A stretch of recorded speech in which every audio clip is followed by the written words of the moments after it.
సుమన్ టీవీలో మీ business promotions కోసం ఈ కింది నెంబర్ను సంప్రదించగలరు.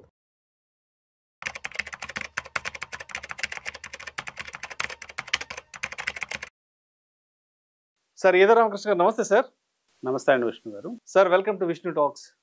సో ఈద రామకృష్ణ గారు మార్చి 1వ తారీఖున సెబీ నూతన చైర్మన్గా తుహిన్ కాంత్ పాండే ఛార్జ్ తీసుకోవడం జరిగింది.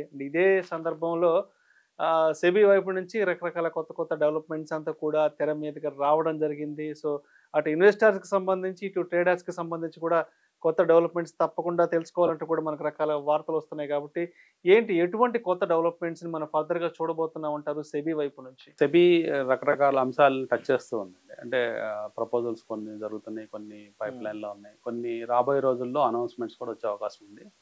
ముందుగా చెప్పుకుంటే ఆల్టర్నేటివ్ ఇన్వెస్ట్మెంట్ ఫండ్స్లో డైరెక్టర్స్ అపాయింట్మెంట్స్ గురించి కొన్ని, అంటే ఇదివరకు గతంలో ఉన్న స్ట్రిక్ట్ రూల్స్ కాకుండా కొంత ఈజ్ తీసుకొచ్చే అవకాశం ఉంది. అట్లాగే ఒక్కొక్క రంగం గురించి ఇప్పుడు ఎస్ఎంఈ రంగంలో అంటే స్మాల్ మీడియం ఎంటర్ప్రైజెస్కి ఒక విండో ఉంది NSE/BSEలో. ఆ విండో ద్వారా చాలా ఐపీఓస్ వస్తాయి. ఐపీఓస్ రావటం ద్వారా చాలామంది అంటే ఇన్వెస్టర్స్ కంటే ప్రమోటర్స్ బాగా బెనిఫిట్ అయ్యారు.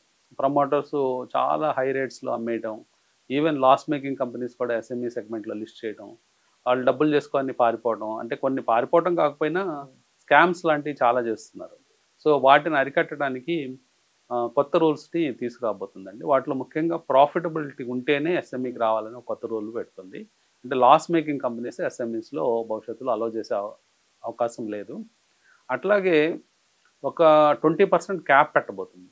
ఆఫర్ ఫర్ సేల్ అని అంటాం. అంటే అంటే ప్రమోటర్స్ వాళ్ళ షేర్స్ని 20% మించి అమ్మకూడదు. అంటే 20% మించి క్యాష్ చేసుకోవడానికి వీల్లేదు. గతంలో వాళ్ళు ఎంతైనా 50% ఉంచుకొని 50% ఆఫర్ ఫర్ సేల్ పెట్టేసి ఆ డబ్బులన్నీ తీసుకొని బయట వేరే అవసరాలకు వాడుకునే అవకాశం ఉంది. అలాంటివి జరగకుండా భవిష్యత్తులో కేవలం ఒక 20% మాత్రమే ఆఫర్ సేల్ రూల్స్ని తీసుకురావాలనుకుంటున్నారు. తర్వాత అలాగే కంపెనీస్ రైట్స్ ఇష్యూస్ ఇస్తాయి. రైట్స్ అంటే ఎవరైతే షేర్ హోల్డర్స్ ఉంటారో వాళ్ళకి మాత్రమే హక్కు ఉంటుంది దాంట్లో పార్టిసిపేట్ చేయడానికి, ఆ షేర్స్ పొందడానికి, కొత్తగా వచ్చే షేర్స్ పొందడానికి. అది అకేషనల్గా కొన్ని కంపెనీస్ రైట్స్ అనౌన్స్మెంట్స్ చేస్తాయి. ఆ రైట్స్లో పార్టిసిపేట్ చేస్తే ఆ షేర్ హోల్డర్స్కి కొత్త షేర్స్ యాడ్ అవుతాయి. బయట వాళ్ళు ఎంటర్ అవ్వడానికి వీలవదు. కేవలం షేర్ హోల్డర్స్ ఎవరైతే ఉంటారో కంపెనీలో వాళ్ళకే అవకాశం ఉంటుంది. ఆ ప్రాసెస్ కొంచెం ఎక్కువ టైం తీసుకునేది. ప్రస్తుతం 35 రోజుల నుంచి 40 రోజుల దాకా పట్టే సమయం ఉంది. దాన్ని అంత టైం కాకుండా కేవలం 23 రోజులకే కుదించాలని అనుకుంటుంది సెబీ ఆ ప్రాసెస్ అంతా కూడా. అంటే రైట్స్ అనౌన్స్ చేసిన తర్వాత నుంచి వాళ్ళ షేర్స్ వాళ్ళ డిమాట్ అకౌంట్లోకి వెళ్ళే టైం ప్రాసెస్ని తగ్గిద్దామని అనుకోవటం కూడా మనం చూస్తున్నాం. అట్లాగే రీసెర్చ్ అనలిస్టులు ఫీజు కలెక్షన్ అనేది ఒక అంశం ఉంది. అదేంటంటే ఎవ్రీ 3 monthsకి ఫీజు కలెక్ట్ చేయాలి క్లయింట్ దగ్గర. అది ఆ రూల్ వల్ల చాలామంది రీసెర్చ్ అనలిస్టులు వాళ్ళ లైసెన్స్ని వెనక్కి సరెండర్ చేస్తున్నారు. ఎందుకంటే క్లయింట్స్ దగ్గర ప్రతి 3 నెలలకి ఫీజు కలెక్షన్ అంటే వాళ్ళకి ఎక్కువ మందిని ఎంప్లాయీస్ని పెట్టుకొని దానికి ఒక రెగ్యులర్గా ఫాలోఅప్స్ చేసి ఫీజు కలెక్షన్కే ఎక్కువ ఎనర్జీ స్పెండ్ అవుతుందని చెప్పి అది ఇష్టం లేక చాలామంది వెనక్కి వెళ్తున్నారు. వాళ్ళని ఆపటానికి లేదా వాళ్ళని ఎంకరేజ్ చేయడానికి ఆ ఫీజు కలెక్షన్ ప్రాసెస్ అనేది 1 year పాటు తీసుకోవచ్చు అని కొత్త రూల్ తీసుకురావడానికి సెబీ ముందుకు వచ్చిందండి. సో ఇలాంటివన్నీ కూడా మనకి జరుగుతూ ఉన్నాయి మార్కెట్లో. ఇవన్నీ కాకుండా ఇంకా కొత్తగా షార్ట్ సెల్లింగ్ చేయొచ్చు ఏ షేర్లు అయినా కానీ. ప్రస్తుతం మనం షార్ట్ సెల్లింగ్ అంటే మన దగ్గర షేర్లు లేకుండానే షేర్లు అమ్మటం. అంటే ఫర్ ఎగ్జాంపుల్ మనం అది F&O షేర్స్లో చూస్తాం. ఫ్యూచర్స్ అండ్ ఆప్షన్స్లో ఒక 250 షేర్ల దాకా ఉంటాయి స్టాక్స్కి సంబంధించి. 250 షేర్లని మన దగ్గర షేర్లు లేకపోయినా మనం అమ్మచ్చు. అమ్మిన తర్వాత అవి మనకి ఒక సెటిల్మెంట్ పీరియడ్లో సెటిల్మెంట్ చేసుకోవడానికి అవకాశం ఉంటుంది. తద్వారా లాభం పొందే అవకాశం. అంటే మనం ఒక స్టాక్ని గుర్తించి స్టాక్ పడిపోతుందని కనుక మనం గమనించగలిగితే పడిపోయే షేర్లను మనం ముందుగా అమ్ముకుంటే ఈవెన్ మన దగ్గర షేర్ లేకపోయినా అది F&O కేటగిరీలో ఉంటే ఆ బెనిఫిట్ పొందే అవకాశం కేవలం F&O స్టాక్స్కి మాత్రమే ఉంది. కానీ సెబీ ఆ రూల్ని అన్ని స్టాక్స్కి వర్తించాలని చూస్తుంది. అంటే అన్ని షేర్లను కూడా షార్ట్ సెల్లింగ్ చేయొచ్చు అన్ని కొత్త రూల్ని తీసుకొస్తుంది. కేవలం దాంట్లో కొన్ని మినహాయింపులు ఉన్నాయి. అంటే ట్రేడ్ టు ట్రేడ్ షేర్స్ అని ఉంటాయండి. అంటే ఒక షేర్ కొన్నామంటే కంపల్సరీ 100% మనీ కట్టాలి అదే రోజు. అట్లాగే ఒక షేర్ అమ్మామంటే కంపల్సరీ డెలివరీ ఇవ్వాలి. అంటే మనం ఈరోజు మార్నింగ్ అమ్మిన ట్రేడ్ టు ట్రేడ్ కేటగిరీలో ఉన్న షేర్స్ మార్నింగ్ అని మనం అమ్మితే ఆ షేర్లు మళ్ళీ మధ్యాహ్నం మళ్ళీ కవర్ చేయడానికి వీలు ఉండదు.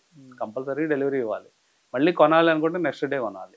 ఒకవేళ అదే రోజు కొన్నా కానీ అది కొత్తగా మళ్ళీ కొన్నట్టు అవుతుంది, కానీ ఈ డెలివరీస్ మాత్రం ఇచ్చేయాలి. ఇలాంటి రూల్స్ ఉన్నాయి ట్రేడ్ టు ట్రేడ్. ఆ కేటగిరీ షేర్స్ మినహాయించి అన్ని షేర్స్కి ఈ కొత్త రూల్ని అప్లై చేయాలని అనుకుంటున్నారు. షార్ట్ సెల్లింగ్ని తీసుకురావాలని సెబీ భావిస్తూ ఉందండి. ఇవన్నీ కాకుండా డీమ్యాట్ అకౌంట్స్కి సిమ్ బైండింగ్ చేయాలనుకుంటున్నారు.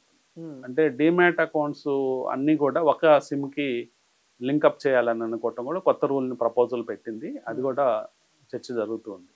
దీంతో పాటుగా F&O ట్రేడింగ్ చేసే వాళ్ళందరికీ ఎలిజిబిలిటీ క్రైటీరియాస్ క్రియేట్ చేద్దామని అనుకుంటున్నాం. అంటే ఎలిజిబిలిటీ క్రైటీరియా అంటే ఒక ఎగ్జామ్ పెట్టడం, అంటే ఆ ఎగ్జామ్లో పాస్ అయిన వాళ్ళు మాత్రమే F&O ట్రేడింగ్ చేయడానికి అర్హులని చెప్పడం. ఇట్లాంటి కొత్త రూల్ని కూడా ఆలోచిస్తుందండి. అంటే ప్రస్తుతం ఎవరైనా కానీ ₹1,00,000 ఉంటే మనము F&Oలో ఫ్యూచర్స్ అండ్ ఆప్షన్స్లో ఆప్షన్స్ కొనుక్కోవడం ఇట్లాంటి పనులు చేస్తూ ఉండేవాళ్ళు.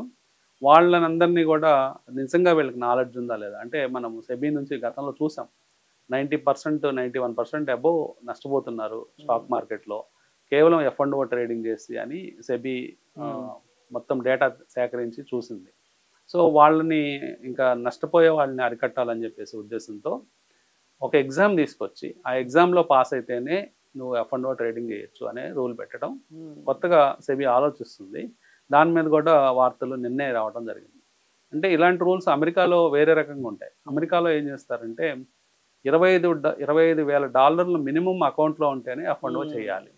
ఓకే, $25,000 లేని వాళ్ళు ఒక $2,000 ఉన్న వాళ్ళు వెళ్ళి షేర్లు కొనుక్కోండి అని చెప్తారు. అంతేగాని ఫ్యూచర్స్ అండ్ ఆప్షన్స్ కొనమని చెప్పరు. వాళ్ళకు ఫ్యూచర్ అండ్ ఆప్షన్స్లో ఎంట్రీ ఇవ్వరు. $25,000 ఉన్న అకౌంట్స్ మాత్రమే ఫ్యూచర్స్ అండ్ ఆప్షన్స్ చేయడానికి రూల్స్ ఉంటాయి. మన ఇండియాలో కూడా అలాంటి రూల్స్ తీసుకొస్తే ఒక రకంగా ఉంటుంది. అంటే ఒక లిమిట్ పెట్టుకొని 10 lakhs ఉంటేనే అకౌంట్లో F&O ట్రేడింగ్ చేయొచ్చు అంటే అదొక పద్ధతి. కానీ అలా కాకుండా ఒక ఎగ్జామ్ కండక్ట్ చేయాలంటే అది మార్కెట్ మీద సీరియస్గానే ఇంపాక్ట్ అయ్యే అవకాశం ఉంది. ఎందుకంటే ఎగ్జామ్స్ తీసుకొని నాలెడ్జ్ ఉందని ప్రూవ్ చేసుకొని అప్పుడు F&O చేయాలంటే అది ఒక పెద్ద తతంగం లాగా మారుతుంది ఇన్వెస్టర్కి, ట్రేడర్కి. అది చాలామంది వదిలేయచ్చు, అంటే ట్రేడింగ్ వదిలేయచ్చు తద్వారా. సో ఇవన్నీ కూడా సెబీ ఆలోచిస్తుంది. త్వరలోనే కొన్ని ప్రపోజల్స్ ఫాస్ట్గానే వచ్చే అవకాశం ఉంది. సో మొత్తానికి డీమ్యాట్ అకౌంట్లకు సంబంధించి, అదేవిధంగా F&O ట్రేడింగ్కి సంబంధించి కొంత ఉక్కుపాదం అని చెప్పవచ్చు, లేదంటే కట్టుదిట్టమైన రూల్స్తో ఇక్కడ నుంచి ముందుకు వెళ్ళే అవకాశం అయితే సెబీ వైపు నుంచి ఉంది. సో తప్పనిసరిగా ఇన్వెస్టర్లు, ట్రేడర్లు డీమ్యాట్ అకౌంట్లకు సంబంధించిన కొత్త ప్రపోజల్స్, డెవలప్మెంట్స్, అదే F&Oకి సంబంధించి కూడా ప్రతి ఒక్కరు ఇవన్నీ దృష్టిలో ఉంచుకోవాలి ఫర్దర్గా మార్కెట్లు మూవ్ ఆన్ అవ్వాలంటే. అవును. Thank you sir, thank you so much Ramakrishna గారు. థ్యాంక్ యూ అండి.